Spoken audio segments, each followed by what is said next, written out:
Pump fake.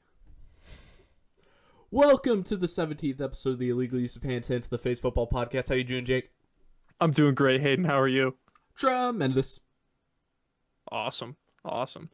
Big trade happened today, a couple hours ago actually. Sam Darnold got sent to the Panthers for a 6th round pick this year, a 2nd next year, and a 4th next year. What do you think about that? I looked at my phone and it said it on the screen. It's like, honestly, I should be like so much more interested in this than I am. But I'm actually mad because I was planning on like the Panthers being the team that was going to literally just draft like a wide receiver and put them at quarterback because of the Matt Rule wanting a fast quarterback thing. I thought that was a hilarious concept. So the idea that now they have Sam Darnold, it's just breaking my whole view of what this Panthers team is supposed to be. I have no idea what's going on there now. But I mean, reunited with Robbie Anderson, so this is about to go down. Yeah, I can't wait to see that. It's really funny. Now that they got Sam Darnold, you're gonna wonder what they're gonna do with Teddy Bridgewater. And they've already come out and said that we're going to find the best situation for Teddy, whether that's here or somewhere else. And I'm going to take a wild shot in the dark and say that that's somewhere else and not in Carolina.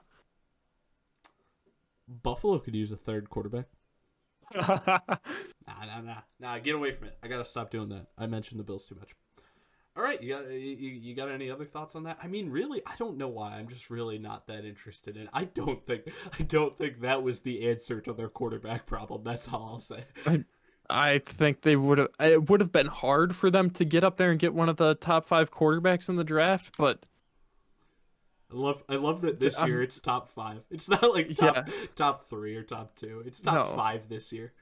Yeah, they could have. They can't swing a trade with the Falcons. Maybe they could. I can't see Atlanta trading with a division opponent.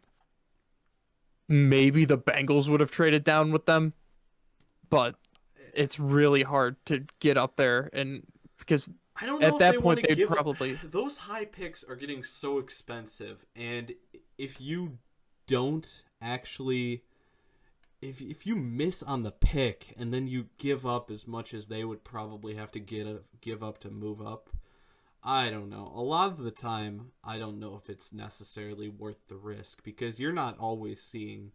This doesn't always pay off. Does not always pay off.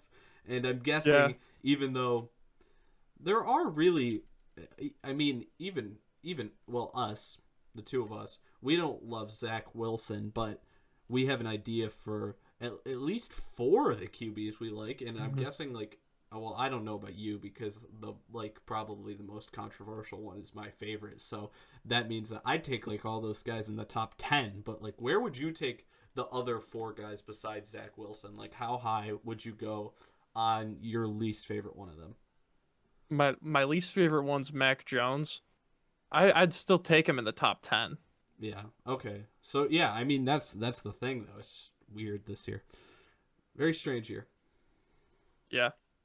I mean, the Jets, in my opinion, won that trade. They get a 2nd round pick next year for Sam Darnold, which I think that's more than what they should get for him, especially 2nd next year and a 4th next year, along with a 6th this year. Not that the 6th this year means much, but it really depends on what the Jets do with those draft picks because they have not hit in the draft very often. Really? Do they not have any like young talent? I hadn't noticed. Oh wait, that's because they don't have any talent at all. It doesn't even need to be young. Braxton Berrios, but they didn't even draft him. Oh yeah, that's right. I forgot about Braxton Berrios. My mistake. I'm stupid. What else you got? Besides the Sam Darnold news, Sammy Watkins is quoted as saying, "I think I'm that guy when it comes to being the number 1 receiver in Baltimore." It's good to dream. It's good for him to think like that. You want to have that mindset. I don't, unless he returns to his college form. I really don't. At like age 30 or close to it, I don't think he's going to be that guy in Baltimore. If all he means is the number 1 receiver for the team, I think he probably is. But Well, I mean, he could like have said that as soon as he showed like up then. good number one receiver in the NFL, yeah, probably not. I'm that guy.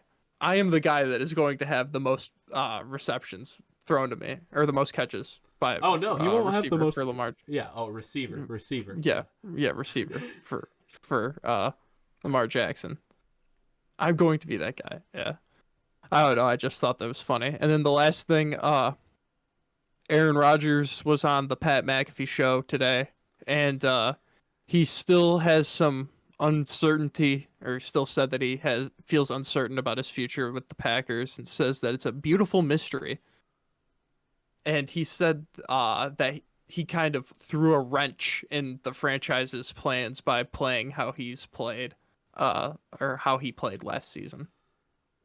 well, yeah, they drafted Jordan Love, and he's salty about it. But I mean, he didn't throw a wrench in their plans. They're happy to be winning games. They're not like, oh crap, we're winning games. This really sucks. He's framing it in a manner that's like not Yeah. entirely accurate. He's overhyping the problem because it's not much of an issue. It's just, Hmm. oh, the young guy won't get on the field as quickly because we're doing well. If we're doing well, that's great. And heck, if you win a Super Bowl, they're going to be even happier. So what are you talking about? Go out there and actually win one of those championship games so you can finally get back to the Super Bowl and win one again. It's been too long. Yeah, he makes it sound like the Packers are like preying on his downfall, but they want to win games, like you said.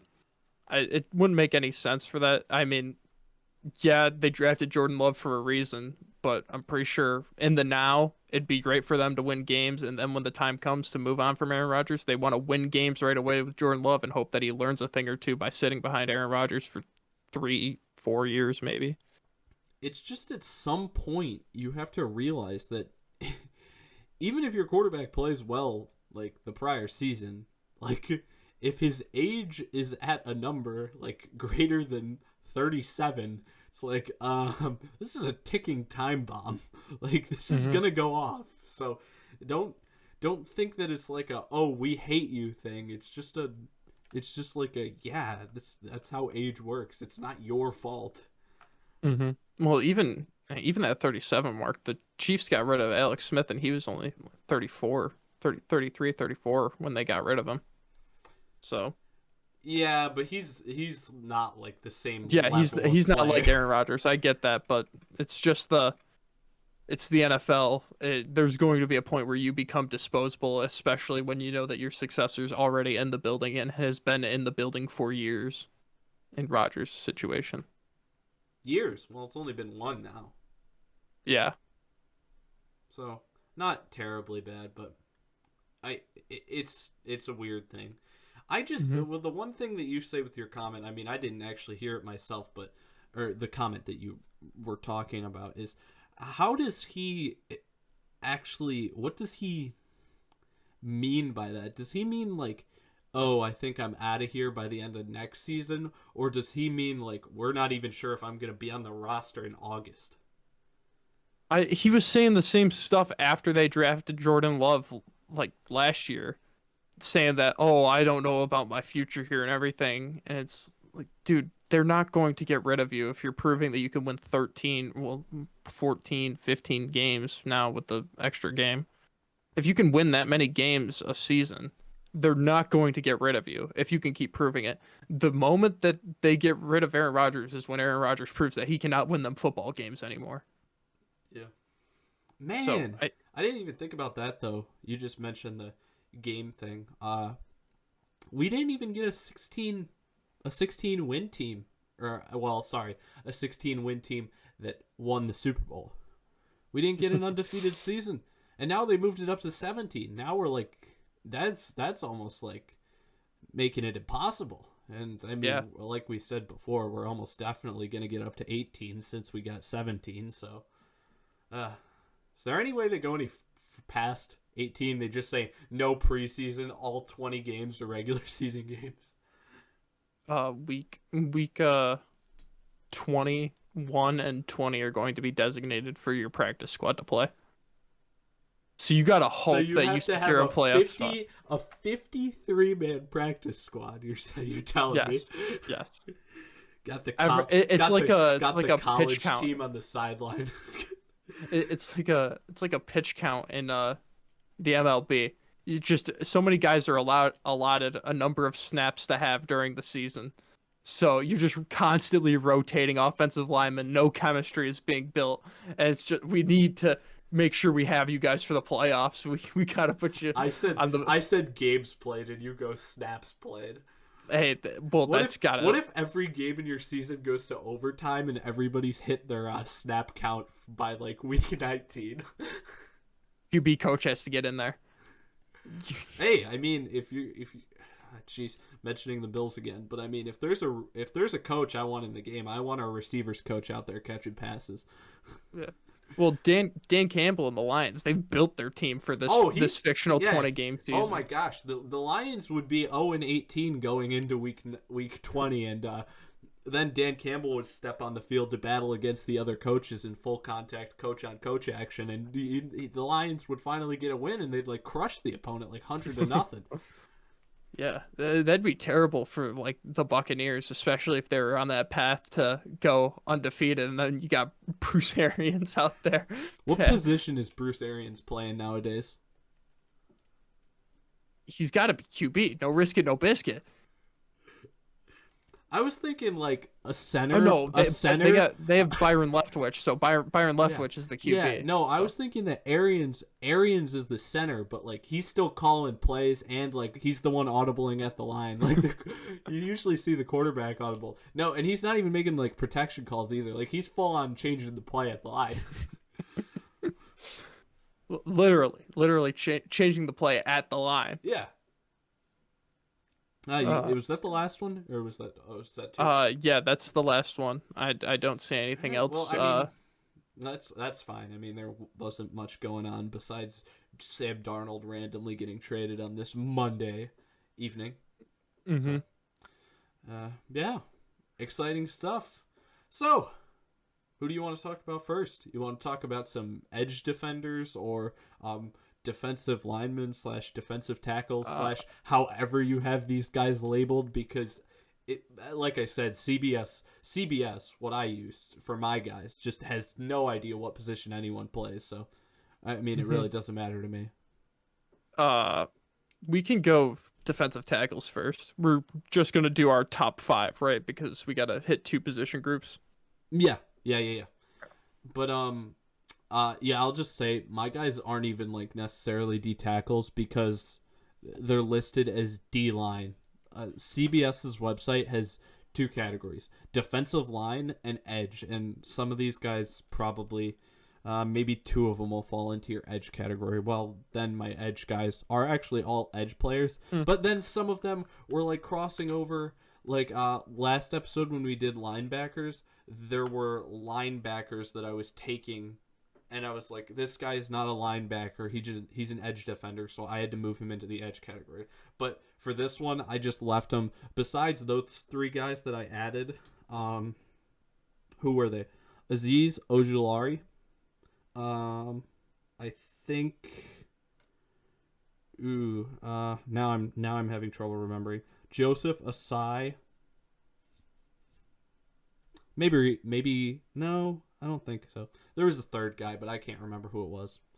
But yeah, I had to move him over. Everybody else though, I just went based off where CBS had him, D line or edge players. Okay. You could go first. All right, let's start at the defensive tackle or D line, however you want to phrase it. At 5 for me, I've got Christian Barmore, out of Bama. He is very, very strong. He wins every single bull rush attempt he gets. His build doesn't so much remind me of Ed Oliver, but what I saw of Ed Oliver's tape when he was in college reminds me a lot of Christian Barmore. And I know you're not very big on Ed Oliver, and at this point I'm not either, so that's why I have him in that range. He lacks any like interior moves, not that like D linemen need to have moves, and he doesn't have any. He just completely relies on me overpowering the guy in front of me and getting past him. He doesn't really have a quick first step that saves him a lot of the time.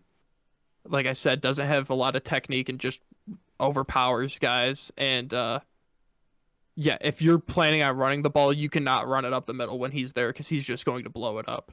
So I have him at 5. He very strong, but not athletic, I guess would be the word. I don't know. Wasn't very impressed with him. Ed Oliver played at Houston. He played at Bama. It's not the same competition. It's not. It's the.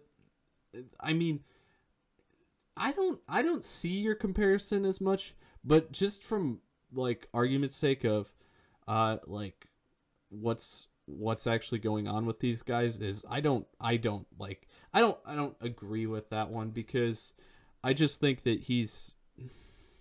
Well, the first thing that I'm having trouble with is I really don't see the comparison almost at all. Like, he's actually got the weight to overpower people. Ed Oliver never even really had the weight to overpower people. It's just the fact that he was at Houston and he was playing LA Tech every week or whatever. And Louisiana Tech, I mean, but that's how they're shorthand. Los Angeles yeah, Tech. Yeah, no. But like, and then Bama's playing SEC teams every week. I mean, he's got real competition. He's still overpowering those guys. He's pushing them around. He's on my list, but I don't think that that's necessarily the case. I'm surprised. I'm just surprised that he reminds you of Ed Oliver. I don't see it. This is why, because how old were we when Ed Oliver got drafted? 16, 20. Well, I was older. No. We're the same age. We're the same age when 17. Yeah, 17. We were 17. So we were 17 when Ed Oliver got drafted, and I don't know. I guess at that time and I understand your point of the competition and everything, but I just see so much of. And Ed Oliver, to me, had a quicker first step. But again, competition, those guys were reacting probably. He's smaller, though. Yeah. It just, they don't have much of anything else to bring to the tackle besides, I am going to be stronger than the guy that is lined up across from me. And that's just what I saw. Maybe that's how other people felt with it. And that's probably how you felt. But I mean, that's why I never thought that Ed Oliver was that strong. I didn't think much of anything of Ed Oliver, and that's why I didn't want us to draft him. So I mean, I don't know. It's more of a dependence on. You're probably. I'm disagreeing with you, but you're probably more accurate with how like 95% of people felt as compared to how I feel. So I shouldn't necessarily be disagreeing with you because you're probably in the majority still. No, I think the strength thing is just more of a dependence on how it translates to the NFL. Because if he can still keep winning bull rushes straight up, and again, that's something that I didn't even factor in of him being at Bama and at Oliver being at Houston.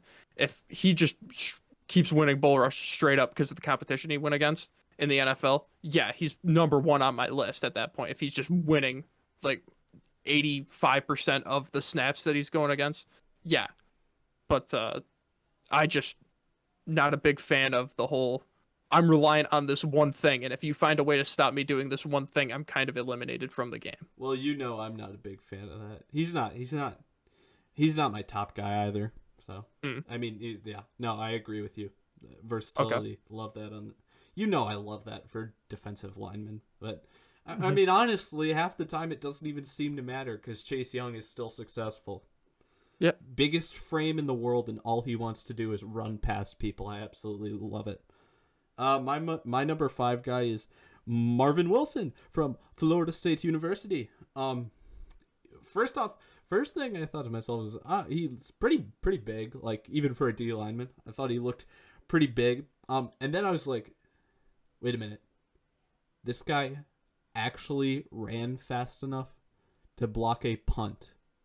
He like actually got through the line and then ran and actually blocked a punt. Like, I was amazed with how quick he was. So the next thing I said is just fast somehow. I don't know how he's that fast. I couldn't believe it.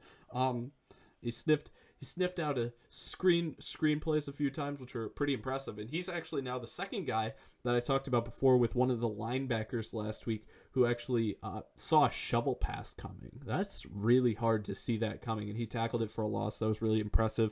And he got his hand up in the air on a ton of passing opportunities, and he swatted down a ton of balls, which other guys would get like one or two, but he had like it felt like there were like 10 on his highlight reel of him just swatting down passes, like getting his hand up in passing windows, which was really impressive. So that's why he's in at number 5 for me. For me, he's at 7, and yeah, I agree. The one thing that kind of stopped him from sneaking into my top 5 is one because of, like I said about Christian Barmore, if his game translates to 100% like how it is to the NFL, then yeah, he's number 1 on my list. But also, there were some times where I would just see him get little penetration in plays, but he, like you said, he always has his hands in the air, and I do love that he wears 21. It looks great to see big guys like that wearing like DB or running back numbers, Yeah, and it's just like being pulled apart. And everybody gets to wear every number now, except for quarterbacks don't get to wear number 67 if they want to. That And rule I'm has not been disappointed. passed yet. That rule hasn't been passed yet. Everyone just believes it's going to get passed. I, I Uh, at 4 for me, out of UCLA, I got Osa Odigizua. I absolutely loved this guy when I watched the Senior Bowl. He is awesome.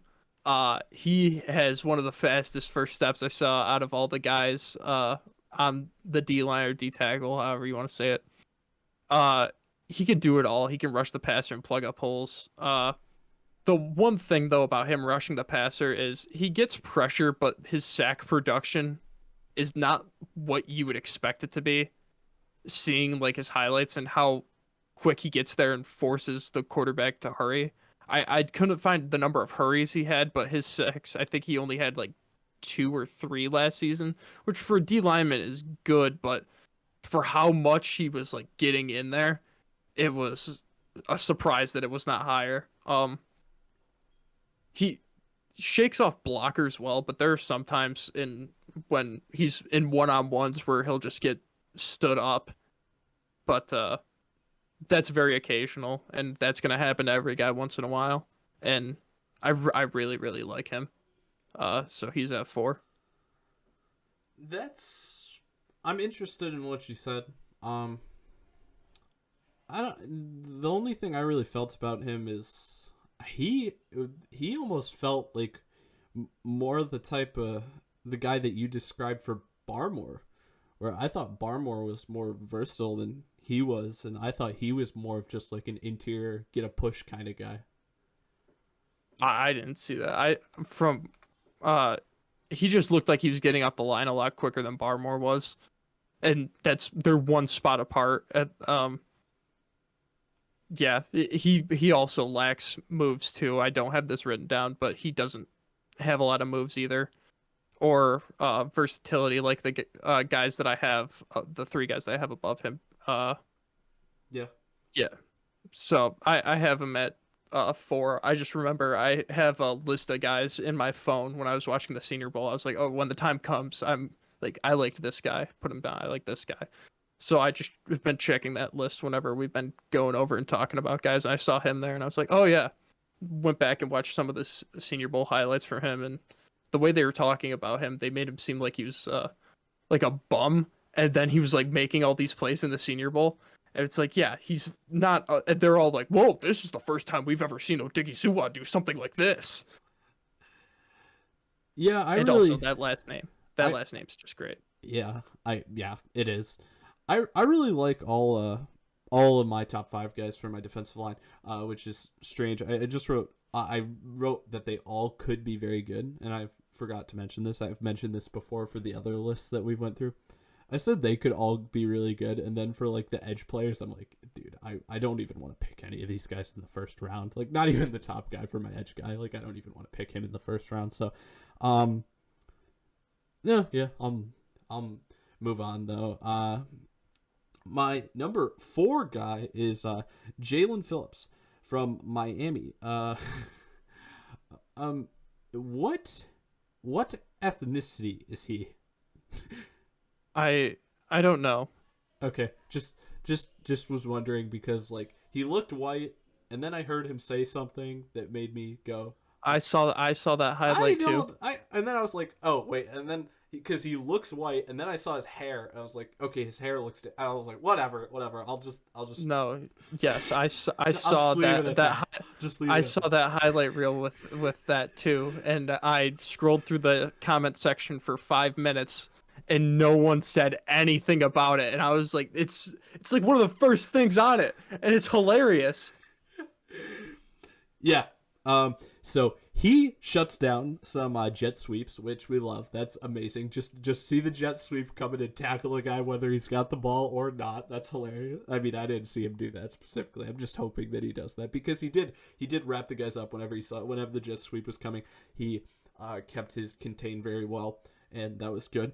And then is a great rip move. He's strong and smooth swim move as well. So I mean, I liked what I saw from him. And then I'm actually pointing out multiple like pass rush moves, whereas he's not just sprinting around the edge, even though he was kind of like I said, playing that contain role or like 4-3 defensive end type of spot most of the time. hmm I have him listed in my edge category, Yeah, so it's like I said. Sorry, blame no, CBS. it's fine, it's fine. It's because even when there were some guys that were listed at edge at the list that I was looking at taking guys' names off of, and I was like, he has not had one snap at the edge position. It's been all interior, so there's no way I'm ranking him with these guys. I'm just gonna move him there. Well, I mean, did you see that like Viacom, the like parent company of CBS, like its stock over the past week like dropped like 50%. This is exactly why, because they can't rate their defensive ends and Yeah. D tackles and edge players properly. They just can't figure Mhm. it out. This is why you can't just ask the kid what position he thinks he plays. You need to watch the tape and see where the coach actually puts him. Uh, Yeah, because what's his face? The linebacker from NC that I think's number 21. He's a he's a quarterback. yeah. What position do you play, son? Quarterback. But Came into college as a quarterback. I can't. Yeah, that's how he's gonna phrase it. I came into college as quarterback. God. At three for me, I got Levi Onzurike, out of Washington. Uh, the my top three all have this in common. They look so quick. They look so quick at defensive tackle. Um, he has what it seemed like every move in the book. When it came for a pass rush, he uh uses his hands well. Uh, he excels in the run or in run D, plugs up holes, just thumps on running backs when they try to run at him, kills them. He is not that great at pass rush. He would probably be number one for me if he had the sack production and force QB pressures. He would definitely be number one for me. They line him up all over the place. They like majority of it is interior, but they have him at the edge sometimes. I saw them run like a QB spy with him once, so I like that. And he's got his own YouTube channel, and I watched some of his YouTube videos too when I looked him up. And yeah, I like him. I like him too. You know, I probably did something wrong here. I'll tell you this. I put Marvin Wilson at 5 when I probably should have put him at 5, but I just wanted to talk about the fact that Marvin Wilson blocked a punt. So, because he's like an interior D lineman blocking a punt, so I was like, that's pretty cool. No, yeah, but he's probably like tied for 5 for me. The only thing I said about him is he's kind of and now what's funny about you saying this is like I just say he's kind of a slight downgrade from Barmore, but the trade off is you drop a little weight. And he gets little less power, and he gains like speed and versatility with that. Mm-hmm. Mm-hmm. But I got Barmore at my number 3 spot. So Okay. for my Barmore stuff, he's just a dominant bully in the interior.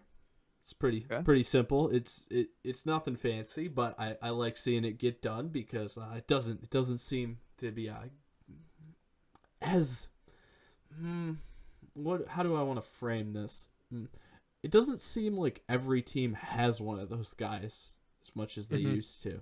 I kind of wish my team did. But he's just a bulldozer that moves the pocket and clogs up everything. I mean, like you said, I usually value versatility, but I mean, maybe the thing here is that I just feel like the interior play for our team has been so weak recently that I'm like, come on, get a strong guy in there. I actually want to see somebody actually do something. I'm so sick of what is happening, but yeah, that's all. Okay. Yeah, you already heard my thoughts on it. Now, at 2 for me, I got a guy now. 1 and 2 for me are like 1A, 1B. Someone had to be 2, and 2 is Davion Nixon, absolute animal. I loved watching him. He had like a 71-yard pick six and outran everyone. Was Dion high stepping his way to the end zone. It was great. It was fantastic. Dang, you're I one only up got in my guy. I only got one knock on him, and that's kind of in the run game. It seems like he takes plays off when it's going to be a handoff, and that kind of. But besides that, he is dominant when it comes to rushing the pass. You're like, this is Albert Haynesworth. Well, he's on his rookie deal. It's gonna be great, but when he gets paid, it's. I would never want to compare anyone to Albert Haynesworth. Davion Nixon looks like an absolute stud, though. I love him. But he's average in the run defense, but they line him up everywhere. I saw, I can't remember the team it was against, but he came off like the guard, and they were running. The running back was running at him. The running back basically just pulled a 180, spun around, and just like ran backwards and tried to loop around, and he still was fast enough to catch up from him from behind and tackle him because he was just terrified of him. And also, I watched an interview that Iowa did with him. That's a school. And he just seems like a really funny guy. He talked about how when Bama offered him, his dad's just like, oh, you're gonna go to Bama? We're gonna go to Bama. And he's like, no, Dad, I'm still gonna go to Iowa. And his dad's like, oh, okay, that's fine. So he's from Iowa. He didn't even pop up on my list. So like, what am I missing? How late is he projected for like most people's perspectives, or is it just CBS forgetting about him completely? Let me look at the one list that I snagged him off of. Just generally guessing, did it seem like he was far down or no? He was the 54th ranked prospect on this list in overall, not just defensive lineman. Okay. Just overall 54th ranked prospect. For a D lineman for CBS, I got to like 120 and he didn't pop up yet, so it just shows you're doing more research. You're better at this than I am. Yeah, man. All right, that's okay. I can accept it. I won't get too upset, all right? Who do you got at 2? My number 2 guy is Jay Tufili from USC. Okay. It seems like every time the ball is snapped, just immediately he's got the offensive lineman that's standing across from him like 2 yards knocked back into the backfield. He blocked a game-winning field goal, so he didn't block a punt, but blocked a game-winning field goal. He can lay the boom. A few times he came out of nowhere and decked a guy or a few. He ran a fumble back for a 47-yard touchdown return, which you didn't. Your guy had a better one, but to be fair, like I saw the play, and when he scooped up the ball, I'm like, he's gonna get caught. We're just gonna see a little return from him, and then he kept going, and he was like out racing the guys. I was like, whoa, he's big for how fast he's moving. So I'm kind of falling in love with the size speed combination because like that element of just him being able to get that initial giant push on a guy, and then also he's fast enough to outrun people. That's wild at his size. He looks like he's like 300 pounds at least. So I mean, it's just amazing. You'll love to see it. There's nothing like seeing a beautiful 300-pound man move. Yeah, I got him at number 1 on my list. I was not expecting you to say that. Wow, you Uh, didn't like Quiddy Pay at all, or is he an edge for you? I have him listed as edge for me. Okay. But yeah, in all caps, first thing I wrote for him, whoa, he's fast. Uh, he does work in the run game and the pass game. He makes great reads. If they try to run a read option and he's lined up at edge or interior, he still makes a great read. Since he's in the Pac-12, he worked against Penei Sewell, for not last season, but the past 2 seasons. He's worked against Sewell. So he's had good competition to go against when they've lined him up against edge, or lined him up at edge, and he won and lost some of those battles with Sewell, which I mean that's To great be to see. expected. Yeah, he's the number 1 lineman or offensive lineman prospect consensus. Ever. So yes, so to see that is great, and he's got a decent arsenal of moves, especially for defensive linemen. He's pulling out a lot of stuff. It's not like Barmore or some of the other guys where it's just I know I'm stronger than you, or getting to edge after we're done with D linemen. I know I'm faster than you, so I'm just going to run around you. He's like, I'm going to out technique you. I am going to show you that I am better at football than you and get around you. So it's great. It's great to see that. Yeah. So my number 1 is Quiddy Pay because of CBS's list.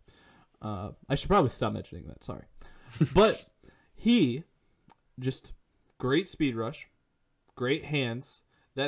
He didn't really have. I should say this. He didn't have like any push element like some of these other guys had, but he's not as heavy as some of these other guys. But even though he's not as heavy as them, like he was still able to play basically anywhere on the defensive line that you would need him to. And that's really kind of why I like him so much for just D-line and general rankings. He's just able to move anywhere, and he's got great hands. He's got a large arsenal of moves he can use on you, but basically I feel like it's something that I like enjoy so much because honestly I was bad at it in high school when I played football. I when I was taking on blocks, I was not using my hands enough to get rid of it. So when I see a guy who's actually doing it well, like I really like to see it because I'm like, okay, props to you for actually being able to figure out how to use your hands properly and get off of blocks. It just makes you a lot better of a player. And with that, he's basically able to work at any position on the D line, and that versatility really makes me like him as a player because he basically can be used in any situation you would possibly need him in, wherever you need him at that moment. Mm-hmm. I have him listed at edge, and I guess I'll just talk about him because he's not in my top 5, but he's at 6. Oh, okay. Yeah, I get what you mean. He uses his hands very well, but I just felt like there were, and this is why he's at 6. The guys above him just don't. I felt like there were a lot of times where he was lined up at edge and he was just running straight around the guys that he was lined up against. And I know that I'm surprised to see him on your list because I didn't think you would put him on your list or have him anywhere near that because of him doing that. And I know you're not a fan of that, but the offensive line's blocking assignments and how they shift depends on wherever they line him up on the D line. So that was fun to see, like them move him, and then like the tight end would have to be motioned, or they would like QB would have to audible and shift protection and everything every time because he's such a menace. But yeah, he has a decent amount of strip sacks too. That's what I saw. Yeah. So Quiddy Pay's at 6 for me for edge. Why don't you start us off at edge with 5? Oh, sorry. I What are will. you gonna say? No, I just want to say no. I really didn't feel like it was as bad as like there's especially in this edge position with these guys that I have listed at my edge. Like I said, I don't like any. I really don't love any of them. Like I literally wrote at the There, top of my edge there's rankings. one guy that I absolutely love. I wrote at the top. I said honestly awful edge class because this was before I did the D lineman guys. If you want to count any of those guys, the good ones that I mentioned in any of those in the top 5, maybe there's like 2 or 3 that you could count towards edge guys. Then okay, maybe you want to say that the edge in position is much improved. But with all the guys I have, like especially with the list I used, this is an awful edge class. There's like this is the first position, like every position so far that we've done, besides like kickers and punters, because we actually have no idea how they're gonna do. And honestly, even though we don't know how they're gonna do, I probably would have leaned towards. I don't think most of them are gonna be very successful. No, I just think this is the first really bad position that we've got. But with Quiddy Pay, sorry, I didn't get back to this last point. It's just that I never felt like he was really over exhausting just the edge rush stuff by sprinting around the edge and getting to the quarterback just by outrunning the offensive tackle's kick slide ability. I thought it was actually often him being able to he did use that move consistently, but he would branch off of it at a much better he actually branched off of it where other guys don't branch off of it. It's like the only thing they do is like they duck their shoulder and try to sneak under it when they finally get to the corner. Quiddy Pay was getting into it, and then once he got you up the field, moving quickly, then he would use that hand placement that I talked about to get the guy. If he was going too far this way, then he's going to get him. Then he's going to use his left hand to push him that way. Or if he's going this way, he's going to use his hands to actually get the lineman where he needs to be so he can actually get to the quarterback. That's why I didn't hate the edge rush, because that just getting up the field quickly is an element of the edge rush in general, no matter who it is playing. You're not always going to be rushing inside and bull rushing. Yeah. There was one sequence that because he was one of the first guys I looked at because he was the top guy on the list I was looking at, and I was just like, whoa, that it's tough competition to beat that. But I mean, the more I saw it, like he had one sequence where he ran, it just looked regular, like he was gonna run past the left tackle, and then he like slapped him in the head, and then went around him, and then spun on the running back and just laid out the QB. And I was like, okay, he just strung together some pretty good moves there. And then for like the rest of, I think the 8-minute highlights that I was looking at, I did not see him do any move again after that. At least when he was lined up at the edge, there were times where I saw him lined up at an interior, and that's what I have him credited for on my list. I'm like, he is. I said acts more interior than as an edge player, but a majority of the snaps that I saw him at were at edge, so that's why I have him ranked as an edge rusher and not an interior defensive lineman. Okay. Jeez, there was one thing specifically that I was going to go back to that you said, but I'm blanking on it, so I'm sorry about that. I'll get to my number 5 spot for my edge defenders. My number 5 spot for edge defenders is Gregory Rousseau from Miami. He's the first guy that I watched, and I think I was almost about 6 guys in at this point that I was actually like, oh, finally, somebody who's actually playing. He actually got to the quarterbacks and actually probably scared quarterbacks, because most of these guys I'm watching, like, what the heck? Like, why would anybody be afraid of this guy? He's not fearsome at all. The thing was though, I don't know if it was as much his actual play as his play style that was really the thing that attracted me to him. I mean, he's getting some wild blindside hits, like hitting the quarterback in spots like we'd never see the quarterback get hit, or just manners that like you don't see a quarterback get hit. He was taking him down and like, really making him just, I don't even know, holding him putting them in their place. Let's call it. Yeah.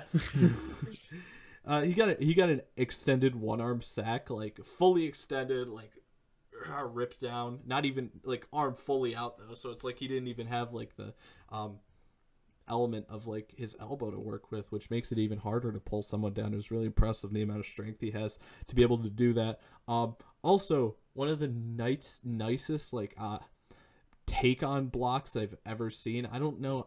I can't, for some reason I can't envision it in my head, but I know I have it written down here, and I know at the time I was like, if it was like a pulling guard or something, it came in. He like used his like arm technique, like got into him with his shoulder. Basically took on the block perfectly, got him stuck where he made contact with him, whereas usually you would have a lineman hit you and knock you back, and that's where the hole would be created. But he took that block on perfectly. He was able to make the tackle off of it, and his moves aren't anything crazy, but they're effective. So that's where everything ends with him basically. And I thought of the thing again, and I forgot it again. Okay. He's on my list, so I'll talk about him when I get to him. But for now, I want to discuss his teammate there at Miami, Florida, Jalen Phillips at 5 for me. He uses his hands so well. He just shakes guys off. Not being fast or being strong, which he is both of those things, but he uses his hands so well. He probably has the highest motor out of not just the edge or the D line, out of all the guys I've watched so far. Probably has the highest motor out of all of them. I saw one play where the running back broke off a huge run and he sprinted like 15 yards upfield to go and tackle him from behind, and I was like, oh my god, okay, that's a guy that you want on your team. This is a huge knock on him for me, is he's only had 1 year of production, and that was last year, or yeah, last season. So if you're drafting him and he's been projected to go in the late first, early second, if you're going to take that high of a flyer on him for a guy that's only shown that he can produce for 1 year, you got to hope that you have the right coaches in the building that can develop that and build off of that. So that's a big hit on him for me, and he's seems very similar to Rousseau, just a little bit more raw. So I have lengthy like Rousseau, plays like Rousseau, and yeah, big knock is that Rousseau's he's shown. teammate. Yeah, he's Rousseau's teammate. Uh, and yeah, big knock. Only 1 year of production, and there are some times where because like you said, you had him listed as an interior. There are times where he'll be listed as an interior, and a running back will run up the middle and just run him over. So I have him at 5 for that reason. Dang, just get pancaked by a running back. Oh Lord, Maybe we should drop him way out of the top 5. Well, that's why he seems very unnatural when they had him lined up in the interior, because he just didn't seem comfortable there. So I don't think he's expecting like a big hole to open up and just take on the running back. He seems more like a contained guy that can string a run out and then shove a guy out of bounds or wrap him up on the sideline, wrap field, just not like, all right, I'm ready for you to run straight into me and for me to take you on. That just is what it felt like. Jeez, even still though, oh my gosh, like, can you imagine being like, yeah, I'm a defensive lineman. I don't really wrap up though. I just push guys out of bounds. He wraps up in the open field. He just doesn't wrap up when the running back's running right at him. So. Oh boy. Maybe we should have more concerns about him. No, I like him. I'm just making a joke about what you're saying. No, I found myself a lot of the times watching film on him just yelling, "String it! String it!" Oh man. Yeah. There's nothing wrong with that. You should always be saying that no matter who's running the ball. Mike Tolbert on the handoff? Yeah. String it, bro. String it. Okay. Number 4 for me. Jason Away? Penn State? Away? Yeah. All right. Thanks for the help. Appreciate it. Very balanced pass rusher, great run defender, finds and gets to the ball quickly. That's it. And to be honest, a lot of these guys are like crossing over in my head now. And like I said, being at number 4 on my edge rankings with how like unimpressed I was. I really barely even remember watching this guy. Mm-hmm. Apparently he's all right though. You have any Yeah, opinion on him? I have him at 7 on my list. I just said Penn State had an insane pass rush with him and Parsons on their team. Uh, he bullies tackles. He beats them with his strength, but he relies a lot on a quick first step and just like, yeah, I'm going to run around you. And that's just that was you've ingrained this in me when I look at defensive linemen. It's just like I hate you now if you're just running around guys, especially with Penn State. 'Cause I know Penn State's a good school, but they aren't playing the tippity top of Oh my competition. They aren't. gosh, they're so lucky with the cards they draw. Yeah, they get considered like a top collegiate school, and then it's like, oh, who do you guys play?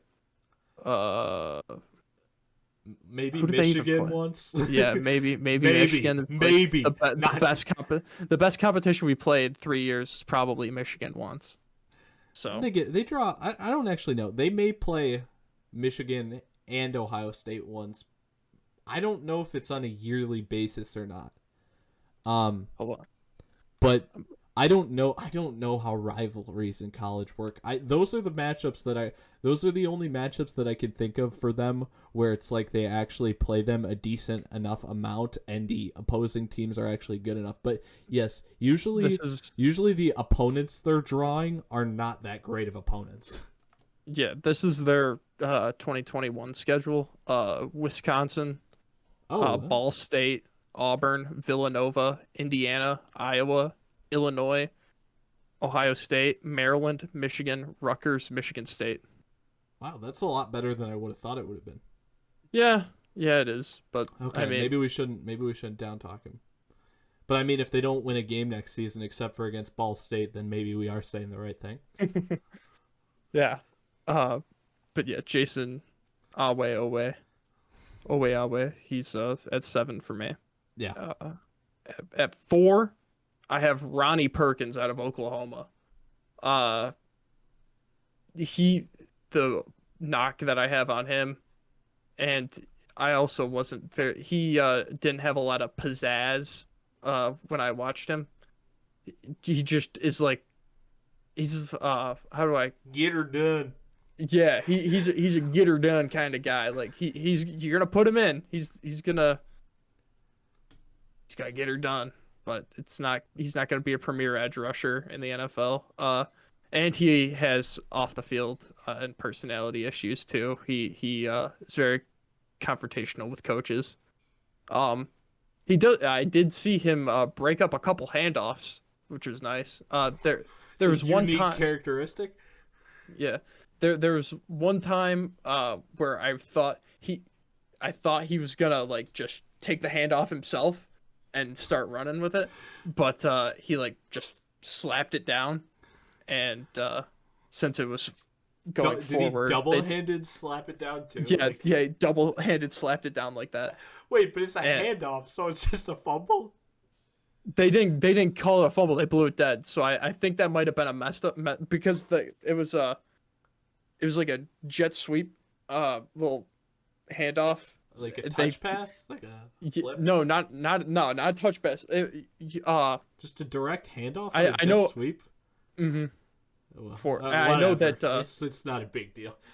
Yeah, I know that you don't like talk about the Bills, but it's this. It was like kind of confusion thing, like when they played in Minnesota, Josh Allen's rookie year, and they counted the little flick pass, touch pass as a fumble, even though it was a forward pass.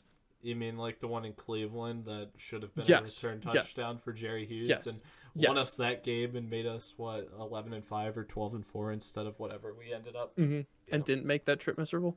Yeah, that was But, still pretty fun. Yeah, but yeah, it was like that, but it was an actual handoff, and they didn't count it as a fumble. So I just thought that was funny. He's strong, but doesn't have a lot of moves. Like you said, he's a get her done kind of guy.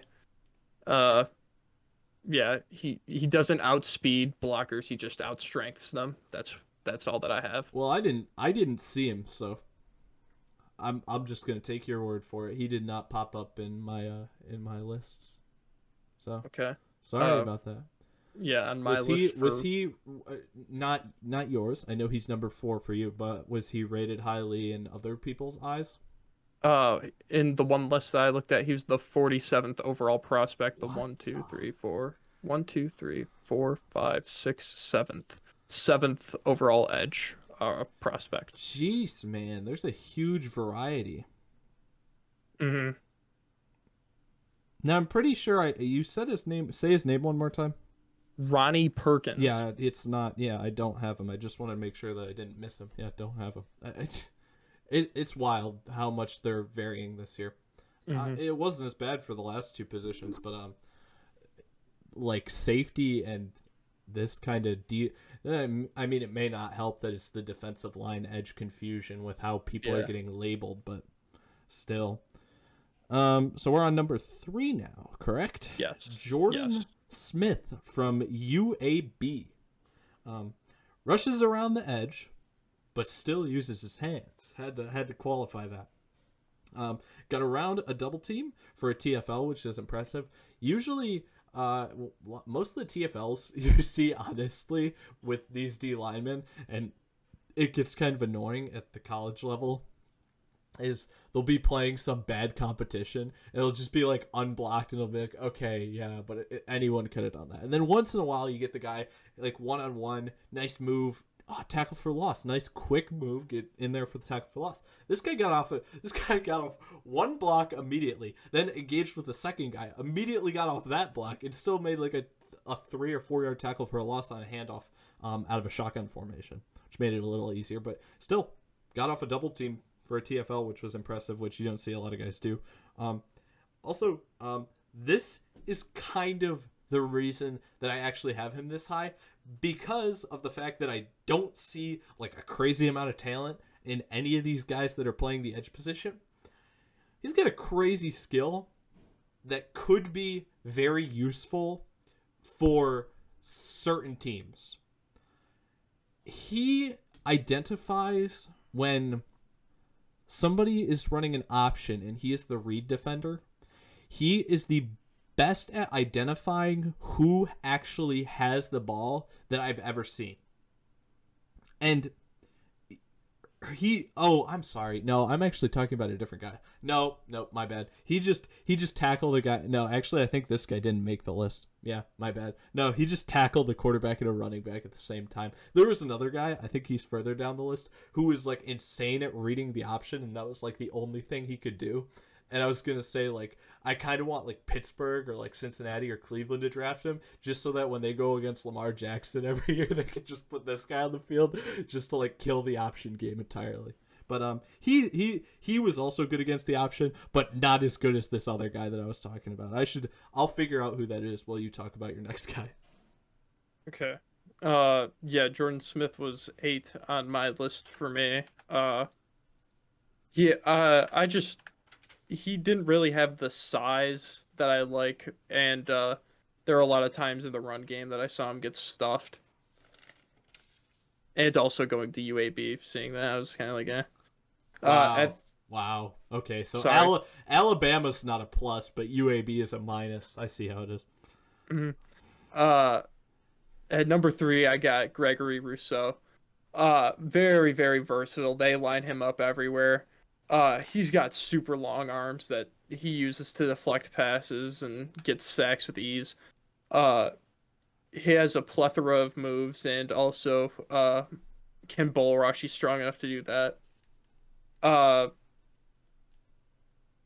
what was I? Oh, you talked about how he had the one sack or tackle for loss or whatever it was when he just had his arm outstretched. Yep. I saw a couple sacks where he's still engaged with the blocker and just reaches one arm around and then like pulls like the QB Yeah. into the guy that's blocking him and just throws him on the ground. It's great. Uh, so I liked his length. He's very, very raw though. I think he's a sophomore. Yeah, I think he was no. He may be a junior because once again, weird. You have to realize whether you're watching 2019 or 2020 film because of how the film is on this. These guys, Yeah. it's so confusing. I think he's probably a junior. I'd just lean towards junior. No, he's a sophomore. Oh wait, Oh, no, because that only you shows a pump stat faking line me? for. No, wait. Does Yeah, does he have he's a stats in 2018? If he has No, stats he in 20, doesn't. He has 2018, 2019, no 2020 stats, so they're considering him a sophomore because he didn't play last year. Maybe I have no okay, idea. but he had stats in 2018. Yes, Then so he's a he's a junior. junior. He's a junior, but 6'7", 265 is insane. Jeez, I didn't Uh, realize he was that uh, big. and also he never like played defensive end in high school. He committed to Miami as like an athlete. He played wide receiver and safety in high school, and then the coach there was just like, "Yeah, you're pretty big. We're gonna bulk you up and move you to edge rusher." Wow. So he's only been playing edge for uh maybe 3, definitely 2 years. So that's awesome. Like you're getting a very, very raw guy, but he's shown the ability to go out there and make plays and get sacks and use his body to his advantage. Or, I mean, his out of position card in Madden at least is going to be awesome. As long as they get him like one play at receiver, otherwise Madden will be like, Yes. I've never seen We him play need him wide to receiver. we need him to go to the Saints so Sean Payton can do something funny with him. Yeah. Okay. So the guy that I was talking about that I want either Pittsburgh, Cleveland, or Cincinnati to draft to go against Baltimore twice a year, like this is like purely the type of thing you should do in the late rounds. Like if you don't want to take like a flyer on a guy who like could have huge upside, take a guy who you can use for certain situational purposes. Okay? Chris Rumph, he's the guy who's the most insane read option defender I've ever seen. You got to go, one of those teams got to go out and get him. Like, I don't know how late he's going to go, but like, if it gets to like the 4th, 5th, 6th round and he's still there for any of those teams, they got to go grab him just to shut down Lamar Jackson. Yeah, I've watched him. I enjoyed him. He's not in my top 5, but I did enjoy watching him play. Yeah. My number 2 guy. Even though, I feel like I've been talking like fairly nicely about these guys, but still, like this was one of the first guys I watched, and I was like, if this is one of the top guys at the edge position, like this group is not anything special. However, he is at the top of the position, like second in my terms for how good these edge defenders are. So, Azeez Ojulari. I have him at the bottom of my list. Oh, okay. Well, I don't care. I don't like any of these guys, so you can. Yeah, I absolutely hated him. Absolutely hated him. Georgia. Georgia. Engage, disengage, tackle. It's a very smooth process. He's very good with that. He uses his Chase Young speed rush. Wrote that down. Yep. When he goes inside, he uses an upward arm club to get OL's hands off of him, which is the only reason I was actually allowed to have him on this.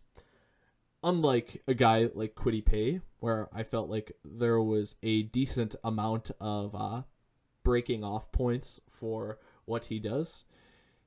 He does more than Chase Young in that he has a second piece of his of his speed rush around the edge, but it is only one other thing. So, well, he does this though. He brings his upper club arm thing up when he tries to go back inside. So at least it's something.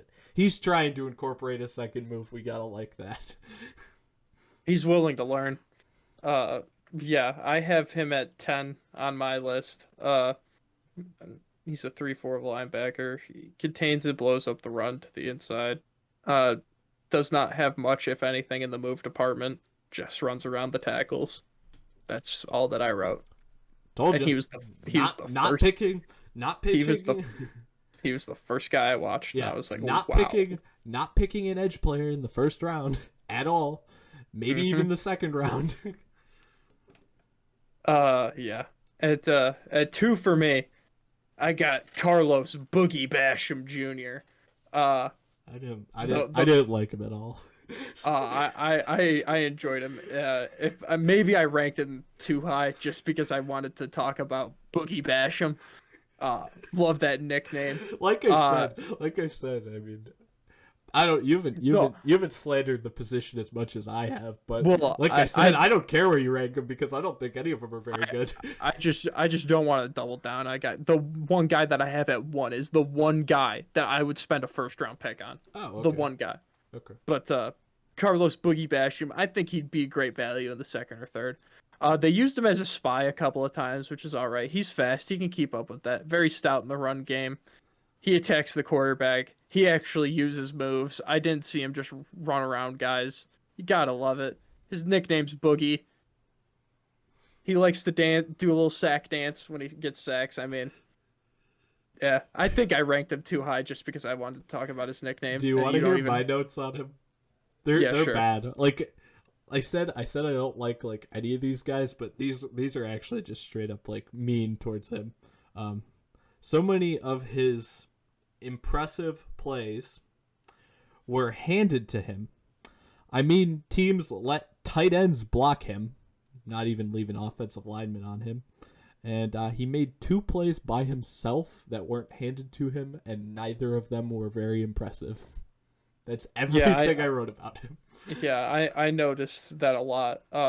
He was just had tight ends lined up against him, and I don't know if that's what the competition that plays Wake Forest is like. We're like, oh, we got the tight end prospect that can just shut down any edge rusher one-on-one blocking. See, Wake Forest feels like the type of team that would be on Penn State's schedule, not all those teams you named.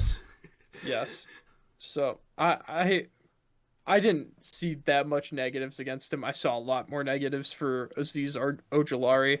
So I don't know. I mean, you can hate all of Boogie. Them. Yeah. No, I can hate all of them. You can hate all of them, but you can hate Carlos Boogie Basham's guts. But I definitely have a disdain for Azeez Ojulari. Who do you got at 1? Let's wrap this up. I'm wondering, the chances of us having the same guy are not too likely because my number 1 guy was like a fairly decent way down the list, but you haven't mentioned my number 1 guy yet, so kind of want to hold out hope. But I doubt it's the same guy. I highly doubt it's the same guy. I'm just betting that. Wait, did I mention the guy that's your number 1? I haven't at all. Hold on. Did I mention him for Nope. D-line even? Nope. Joe? Nope. Okay, my guy's Joe Tryon. From Washington. Edge. Hands. Variety of moves. If you use your hands well, I love you. Speed. And I just said best hands at the edge position, just in terms of everybody at the edge position that I had listed there, whereas you may have some different guys, but that's whatever. And because of that, he was great at disengaging blockers, and I mean, that's the name of the game, getting off blocks, so that's why he's number 1 for me, because he was able to do it at such a high level. Mm-hmm. I have him at 9 on my list. I liked him. I didn't really have much to say about him. He was more towards the end of as that I was going through. And I already had my mind made up on like my top 8-ish, so he got thrown in there. Maybe I missed something because I wasn't watching intently. But number 1 for me. Now I know I said about this about Christian Barmore. I know I said. What are you about to I know say? I made this comment about Ed Oliver and everything. You said, well, he went to Bama. Christian Barmore goes to Bama. Ed Oliver went to Houston. So that's why the out number of 1 D3. No, out of the University of Houston. We've got Peyton Turner. Peyton Turner is awesome. He doesn't wear gloves. All right, cut it. We're done. I think that's all I got to say. He's a football guy. He's a football guy through and through. No, he doesn't wear gloves. He's very quick off the line. Gruden and Mayock are like... Bring him in. How would you like to come play in Vegas, son? Nah. He unlike Gregory Rousseau and Jalen Phillips, uh, who have the length that he has, he uses it to to the highest extent he can use it. He's not raw or anything. He seems like the most like pristine pass rusher in this draft class, and even then, I still wouldn't use a pick in the top 25 on him. But he seems like the most polished pass rusher out of the class. Has moves and used them properly. I only have one weakness for him, and that's he likes to tackle guys by their helmet and by their neck and the horse collar area. That's If not he a can get the, weakness. if You he can, got yes, this wrong. That's an advantage. He's got no weakness. yeah, if he can just clean that up a little bit, a lot of it, he needs to not do that. But if he gets that cleaned up, doesn't do that anymore. I did not see any weakness in his game beside in I mean in college they don't even call a flag for that. So I just think it's a real disadvantage. Well, one, they're students, and I don't think they should be getting decapitated by going out and playing a sport. But it's also not preparing the guys that are going to go play at the next level for the next level. If you're just like, oh yeah, just rip that guy's head off, just jump up and just rip his head off. I don't know what's That's the wrong with only that. disadvantage. I love that he doesn't wear gloves. That was the first thing I noticed. He was one of the I think he was the eighth or ninth guy I watched, and I was like, oh, this guy doesn't wear any gloves. He's not gonna be good, is he? And then he did everything that he did, and I was like, oh, he better not get drafted by a team that's in like cold weather, because I want him to keep not wearing gloves. I didn't. I didn't even see him. I think you'd really like him. I really think you'd like him. He might be the one saving grace to this edge class for you. Where'd he fall on your reference list? On my reference list, he was the 1, 2, 3, 4, 5, 6, 7, 8. Wait, hold on. Did I miss him? Where is he? Oh, here he is, What? right around 36. No, hold on. I'm trying to. Oh wow. 1, 2, 3, 4, Oh, 5, see, yeah. 6, Oh, wow. 7, 8, 9, 10, 11, 12, 13. He's the 14th ranked edge rusher on this list, 100th overall prospect. There's 14 edge rushers in the top 100.